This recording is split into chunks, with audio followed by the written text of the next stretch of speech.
Hey everyone, and welcome to the channel. Let's go ahead and wrap up the month of December. We will go ahead and get started with what I read. And I started the month out reading a very short novella by Ryan Cahill. You've probably heard of it. It is called The Fall. This is kind of one of the two reading options for his Dragon Rider fantasy series. And I don't have too much to say. This is like a 75, 100-page long novella, and it is definitely a roller coaster. You kind of hit the ground running and don't stop sprinting for the whole thing. I will say I think he did a really good job. In particular, two things really stuck out to me. The magic and how brutal it could be really stuck out to me. There are just some scenes where I think the magic is used in a realistic way for the world I think that was being built that was just so guttural and brutal, and I don't know, it's hard to say the magic felt logical and that it's a way that people would use the magic, but that's absolutely what it seemed like. It just seemed like, why doesn't this kind of thing happen more with all the magic that is out in fantasy where people are just like crushed inside of armor? I don't know. For whatever reason, that bit of the magic has really stuck with me. And I will say, I think he did a really good job of showing the loss. I won't say what the loss was, but something that really stuck out to me is that even the bad guy in this story felt this guttural loss of the thing that was destroyed, lost in this little story. And to be able to pull off what he pulled off in like the 75 pages or whatever it was, I was pretty impressed. It doesn't make me want to jump right into, I think the next book is Bound in the... No, that's the name of the series. Blood and Fire, I think, is the next one. Didn't make me want to jump into it right away, but overall, it is a series that I will be getting to, probably reading it maybe closer to like halfway through the year and continuing along with like the full-length novel that you can begin the series with. Oh, and I did end up giving The Fall 4 stars, which is really high for a novella. Normally, novellas are closer to like the 3-star range for me. So the fact that it did get 4 stars out of me, I think really just highlights how well I enjoyed some of the magic and that guttural loss. It really did just kind of stick with me, how sad and distraught some of the characters were with the actions that were happening. Next up was another 4-star read for me, and this was actually the sequel in the Last Horizon series by Will White that is called The Engineer, the first book being The Captain. Overall, I think this was a huge improvement from the first book. I liked the first book, I thought it was fun, but I don't know, it just, something about the writing style I don't think worked with me completely, and just kind of the pacing of the story. It was really fast, but kind of weird. And I don't know, maybe it was just, I wasn't settled in the world enough with how fast it was going, but I really enjoyed this one. I think the universe kind of expanded and just, I don't know, worked better overall. There's still some really funny moments in here. There's still good action. I think the science magic blend that this series is really good. And I'm kind of interested in it to see where the series goes. So I think that's the best thing you can say when you get to the second book, is that you want to keep going. You want more from this series. And I don't think Will White really needs me to push his series. I know Cradle is extremely, extremely popular, but if you have not read the Last Horizon series, there's now 2 books out, and with how Will White writes, you should be able to get 2 more books from him in 2024, so I definitely recommend looking into this series. Next up was one of my 2 Christmas reads for this year, and as a Christmas book, I think this is probably like a 5-star Christmas book. But as just like a normal book, and this is a problem I had with ranking it, I'm talking about The Death of a Christmas Tree Salesman, and I described this book in my review as if like Christmas threw up into a book, but in the best possible way.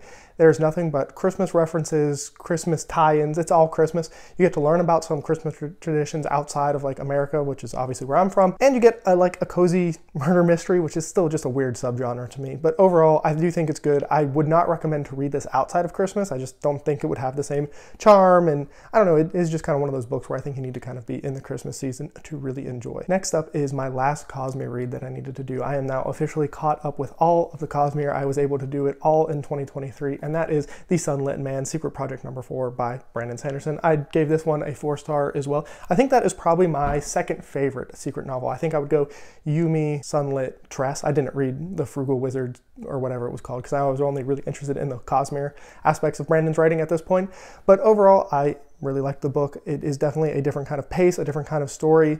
It really made me want Stormlight 5 and maybe even more. I'm not 100% sure where this falls into the timeline, but it definitely felt further on into the future than anything we have gotten yet. And so, man, I cannot wait for Stormlight 5 after reading that. This book on its own, I think the biggest thing that it lacked was a good supporting cast. I think the side characters were just fine.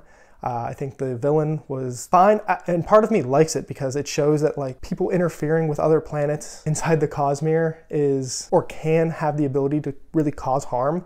And so, I don't know, maybe a little bit of a Star Trek nature there where you like observe but don't interact with. I think that's something Star Trek does. I've never really watched it, but I don't know, it got some ideas kicking around in my head on some things that could happen way, way down the line in the Cosmere. But overall, the book itself was good. And my last read of the year was A Christmas Carol by Charles Dickens. This is the only book I reread. Fun fact, I don't reread anything else, or at least I haven't started yet. Maybe at some point I will. But I only reread A Christmas Carol. I love it every time. It's just a great book to kind of get you into the Christmas spirit. And I think sometimes books can help like resell you to be the kind of person you want to be. And I think the journey Scrooge goes on realizing that being a grumpy, angry, kind of spiteful person isn't really the best thing to be, right? And you know, maybe that's Dickens being up on a soapbox yelling at the world. But to me, I don't know, I think it's just a nice little story to remind you, hey, be nice to people, try to put good into the world, don't try to take, try to give. And I don't know, I always enjoy that around Christmas time. I actually read it on Christmas morning, so that was a pretty nice experience. And then there were two books that I either continued reading or started in December that I'm not going to be finishing. The first one is The War Host of Vastmark by Jenny Wirtz. This is a book that I've been working on for a little while now, which is maybe a little bit of an understatement with how quickly, and by that I mean how slowly, I read Jenny Wirtz's writing. It takes me a long time, but I finally just cracked and bought the Kindle edition of it, so I think that is maybe going to speed up my reading a little bit more. And the final book that I started in December is Gardens of the Moon. This is one of my January reads that I had planned, but I had some free time to start this book, and I think I'm only 2 chapters in, and so far I'm enjoying it. It is definitely a large world with a lot of characters being named. It's just kind of a lot happening already, and but yeah, so far I am enjoying it. And if this is the kind of way the story is told and the pace we're setting, I mean, it's so early on for me to be saying these things, but I expect to really enjoy this series, so I'm just kind of along for the ride and hoping for the best. And let's move on. Let's see, I did not read any manga in the month of December. The trend of not being in the mood for it continues. Maybe 2024 will be the year that manga returns to my life. I really wish I had a reason. I just have not cared to watch any anime or read any manga. So that is just kind of the update there. And I think even if I do get back into it, I don't really think I would do too much content for it on the channel, maybe just in these wrap-ups, maybe 1 video a month or something. So it's not really like a huge priority for me from a channel perspective. So I don't know, it's just something I've got to be into the mood for. Okay, and now we have to talk about the absolute worst movie I have watched in I don't know how long, years. I have not watched a movie I have hated and disliked more than Rebel Moon by Zack Snyder in such a long time. If you like this movie, please tell me why. I need to know. I think the first half of this movie is like a 5 out of 10. It's fine. I was hopeful still at the halfway point, or maybe a little, yeah, about at the halfway point. I was like, okay, we're kind of building to something can happen. And then nothing happens the rest of the movie. None of it makes sense. None of the plot makes sense. The characters suck. Half the characters don't even talk to each other. There is just horrible CGI, just horrible characters, and none of it makes sense. None of it makes sense. I had hoped that this movie was going to be good. You know, I think Zack Snyder can create an interesting world, but I don't know. I would try to find positive like reviews of it because they're out there. I think last time I checked, this is at like a 60 on Rotten Tomatoes from the audience, and I just don't understand how people like it. It's just nothing about it is like good or redeeming. There's things that just are mentioned and then left, and I understand that this is like supposed to be one giant long movie that they're releasing in 2 parts, but the first part is so bad. Why would I watch the second part? Because the amount of work it would have to do to redeem the first half, I just don't think is physically possible in a 2-hour time span. I think this is worse than like Wheel of Time season 1, and that was a whole season of a TV show. That was what, 8.5 hours of my life. This was 2 hours that I will never get back, unfortunately, and it was just so bad. If you got to this point in the video and you like Rebel Moon, please tell me why I'm wrong. I want to know, and I can go into more why I don't like it. I don't really want to spoil it for anybody who still, for some reason, wants to watch it. Don't watch it. It's really not worth your time, I promise. But if you have watched it and liked it, I have got to know why, because I just don't see how. I really don't.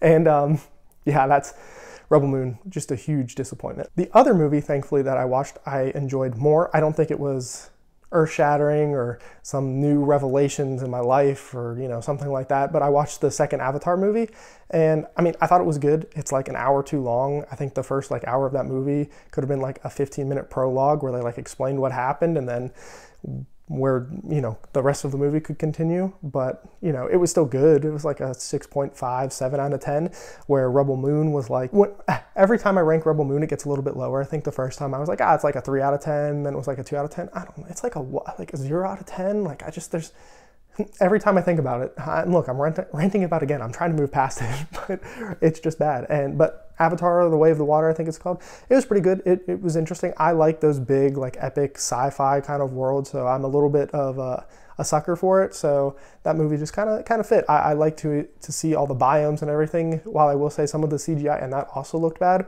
it was more forgivable for whatever reason than Rebel Moon. But yeah, overall, it was good. If you haven't seen it, if you're on a plane or something, it's definitely worth the watch. And I will say I have been watching the TV show Invincible. Season 2's out. I think I have 15 minutes left in the most recent episode. I think it's 4 that just came out. It's good. I think it's not as good as the first season, but it's still pretty good. It's one of the better, you know, like, superhero TV shows are out there. That and The Boys kind of took over my love for the superhero genre after Marvel. Endgame was kind of where I jumped off the Marvel bandwagon, and I watched WandaVision, and that was really good, but after that was really kind of where I tapped out and just wasn't interested anymore. But The Boys and Invincible are very good. And just a quick little bit of video game talk. I recently built a new computer, so that's exciting. I had been using the same computer for almost 10 years, so I got a pretty nice upgrade. So I've been playing CSGO, or not CSGO, CS2 with my buddies, and I've also been playing the Destroy All Humans 2 remake, which has been fun. That's like a game from my childhood that I have enjoyed. But that is my month of December of 2023. If you have made it to this point in the video, I hope you had a Merry Christmas, Happy Holidays, and have a good New Year. It's been a great year, 2023, for me, and I am looking forward to 2024. But as always, have a good one.